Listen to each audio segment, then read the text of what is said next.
welcome to week 15 of this rainy season gardening video journal thing. It's been another sort of moderately wet week. It's sort of almost sort of northern European weather, just general drizzle, just without the horribly cold, unnecessary temperatures. I had intended to do one of sort of covering a lot of invasive plants today, and sort of the thinking on planting around climate and so forth, but that didn't happen. A lot of this week has been a little bit derailed. I've had more human interactions than I'm frankly comfortable with, so it's not going to be about that, because I had much less time in the garden than I'd anticipated. So it's going to be more about ponds, and also the sort of the dilemma of managing a climate that shifts between completely dry and waterlogged twice a year. So we will be discussing that sort of thing. So with that out of the way, I think we should probably get started. So first up, let's get the obligatory sizing bit out of the way, and repeat once again that despite their best efforts, no dogs or chickens or any other small vertebrates were harmed in the making of this video. You can see, as usual, the dogs did try. The grass is continuing to get high. This is actually one of the less offensive grasses in terms of getting absurdly high and crowding everything out. It's actually quite good at letting other woodier plants spring up amongst it, so you can see, well, you possibly can't depending on what quality you're seeing this at, but there are a few little trees that I'm going around in here. Things like the violet bush, a couple of sand olives, and I think a chocolate berry popped up in there as well. But hopefully we'll get a better look at all those later when they're a little bit bigger, maybe in a couple of years' time. So scything was done. Then it was all about clearing around ponds. So while I attempt to rid the world of the commelina that I planted in such poor judgment years ago, I thought I'd try and justify to you and to myself why I am quite so fond of putting ponds in. And the sort of most obvious one is that they're a permanent water source in an area where we don't have permanent surface water, which not only do our chickens and guinea fowl drink from quite merrily and destroy everything in the process, but they also provide a home for useful animals like frogs, like a lot of predatory insects, like birds, which then prey on agricultural problems, and for example mosquitoes, which can breed in very small temporary water sources, are often preyed upon by dragonflies and damselflies, which tend to need more permanent water sources. Not always. We do actually have a native dragonfly which takes 60 days, which, a decent sized puddle could potentially provide in the right setting, although not on our soil, because this sand, everything just drains through quite fast. The second one is that they boost humidity, which changes the plants you can actually keep around without having to irrigate constantly. So for example, quite close to this pond I have several orchids which, if they were further from a pond, I would need to be going around with a mister several times during the dry season to keep them alive. But as much as they don't thank me for ignoring them completely during the dry season, they will survive it unless it's a particularly hot year, because this pond creates a local humidity. And thirdly, it's mostly because I like them. I like the boost to the wildlife beyond the value of it. I like the singing of frogs, and I like seeing the wider range of birds that comes into the garden than if this was purely a dry garden with lawns and trees and crops. And all we'd get would be drought-resistant finches coming in swarms to eat everything, and maybe the odd pigeon.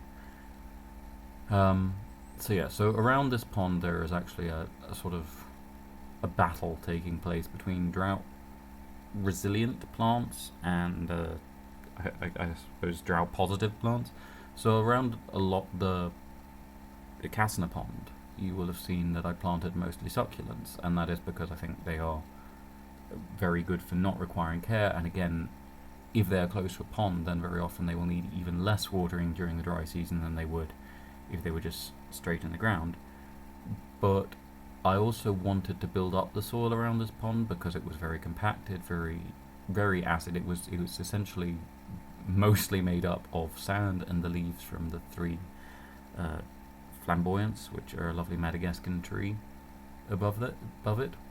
So to make that soil a little bit more resilient, a little bit more welcoming to a wider range of plants, I wanted, as well as the succulents, which I think will be sort of the longer term presence, I wanted things that would grow fast that I could use to build up that soil. Eventually I'm hoping, because the pond was built on a mound, kind of partially to avoid damaging too many roots of the surrounding trees, but also I quite like the idea of having it as a marker to build the soil up to. And so while there's those calincos, there's also commelina, there's more of the fishbone ferns, there's gingers, which are actually very, very tolerant, and they're around a side that doesn't really get watered, which I hope together will build the soil. And it has already contributed quite a lot of mass to the soil. In the dry season, this is all very well because the flamboyants drop most of their leaves, so they are not shading too much until they flower, and then they shade quite heavily. And the irrigation that I do is enough to keep the ferns and the commelina and so forth alive, but doesn't really cause them to sort of bush out so much that I can't actually get light to the succulents and the bulb flowering plants and things that are more drought tolerant and slower growing, but hopefully will eventually dominate the place. Then the rains come along and I have no real control over how wet everything gets. So instead I find myself just having to cut things back to actually get light down there, as all of these ferns and so forth, which have survived through the dry season, just explode into their sort of maximum level of life.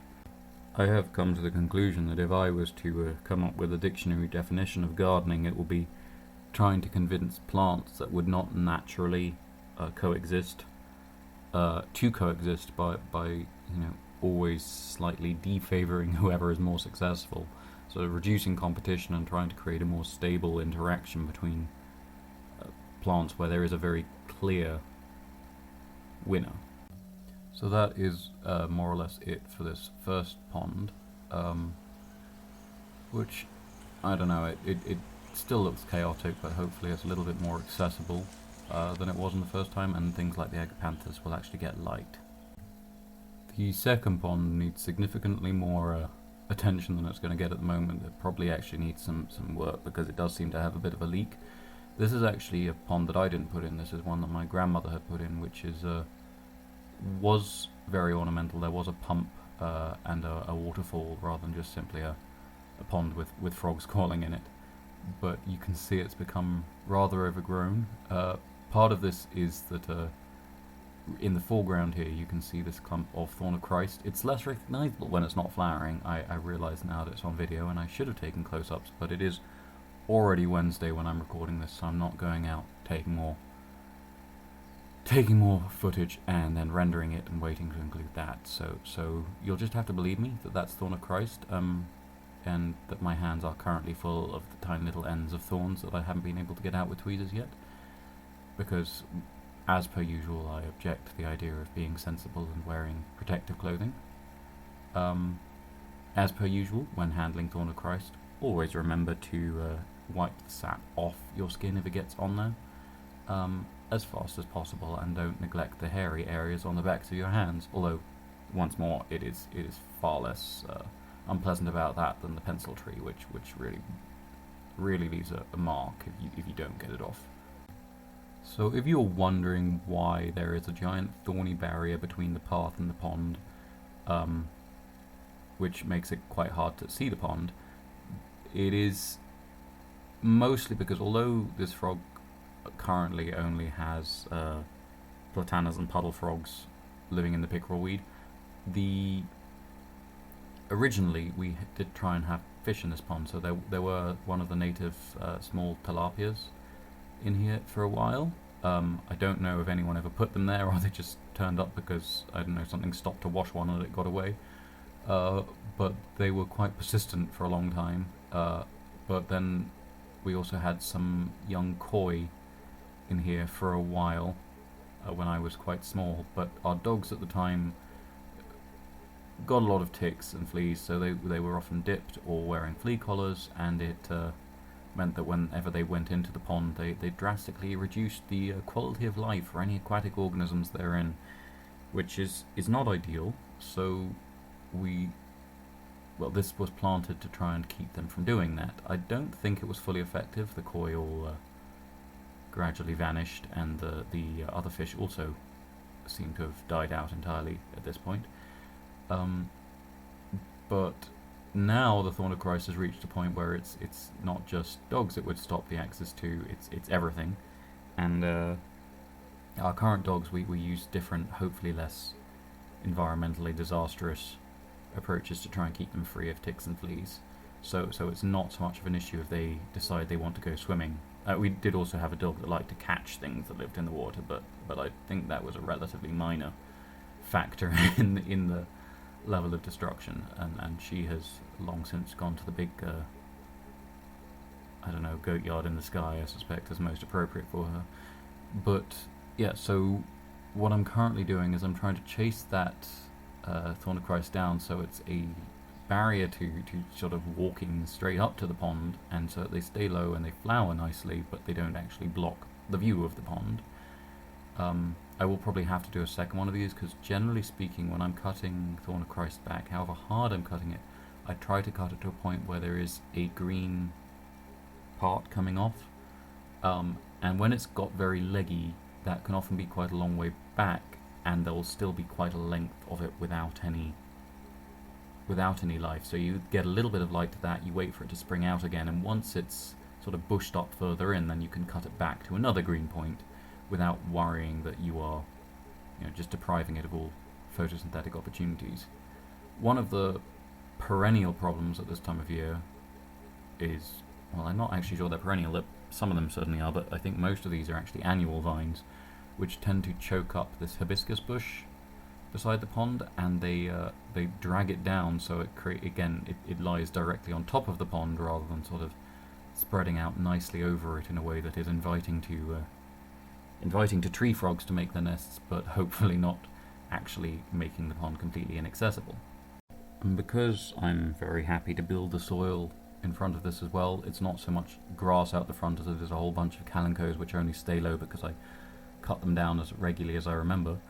I'm happy for most things to go straight on the soil there, provided they're cut small enough. Not so what I'm now cutting, which is the branches of Phoenix reclinata, I think. It's the native date palm, or wild date palm. The dates are edible. Again, almost all palm fruits are edible. Just don't rely on that if it's bipinnate, like a fishtail palm.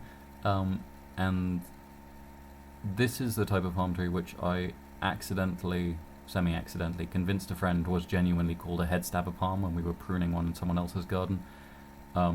Because the base of each of these rather lovely leaves is covered in spines. This is fairly common for a lot of the Phoenix palms, which would include the most common palms in the Middle East, which really makes me question that little story where people lay down palm leaves for someone to walk over, because depending which bits they're laying down, that could be very uncomfortable. Inevitably I get full of little stab wounds from this, and it's another one where I've tried wearing Wellington boots to try and stop it, and some of these bits just go straight through, and then it's like your foot's in an Iron Maiden because you can't get your foot out. You break the thorn when you're trying to pull it out, and then you just it's not pleasant.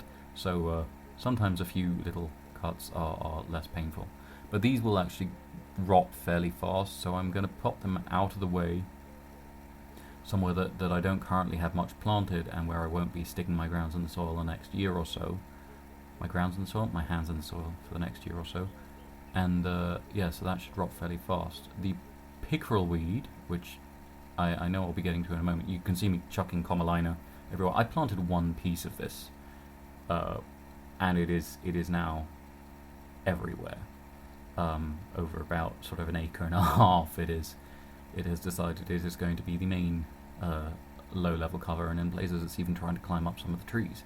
Anyway, the pickerel weed, which is also not native, but significantly less aggressive because outside of the rainy season it does not thrive outside of the ponds, is quite a nice one for putting, not inside because it doesn't rot in the most picturesque way, but tucking behind that Thorn of Christ. I'm putting quite a few of the pieces of pickerel weed, possibly slightly later clips, where they will rot fairly fast and create a really nice light soil quite quickly, which will also retain its humidity because they are quite high carbon, quite low nitrogen. So really create a nice soil to sort of encourage the growth to stay healthy around the edge of the pond, and then cutting back. So effectively everything is going onto the ground here to become more soil. Even the commelina, which is probably poor judgment. Probably the best way to get rid of that is to go and try and plant it near the chickens, because they will destroy it if I try and plant it near them, but they don't notice it if it's not been interacted with recently. But bougainvillea, Thorn of Christ, and palm leaves, don't leave them somewhere you're going to walk. This is one of the native fruit trees which the birds have planted around. This will probably have to come out because there is actually another palm tree has planted itself very close to the base of this, and I'd rather a palm tree than this. But while the palm tree is growing, this is going to stay because it's quite nice to have that bit of shade. Yeah, that should kind of be it for now. A bit of a sort of weirdly focused one. I'm hoping to do slightly less weird focused ones with more of a theme. I might even write like talking points I want to cover, who knows, for the next one. So two sort of trigger warning-ish bits now. First up, and I don't think it's a real trigger warning, but anyone who reacted negatively to the short clips of a molerat in a previous video should be aware there's going to be another clip of that coming up just now. Probably in 5, 4, 3, 2, 1. And anyone who values their ears should not stick around after the molerat, because one of the clips from around the pond, as with last week, I quite often sing to myself, and when the dogs are nearby they very often join in, and for the target audience that went down quite well. The target audience being my sister.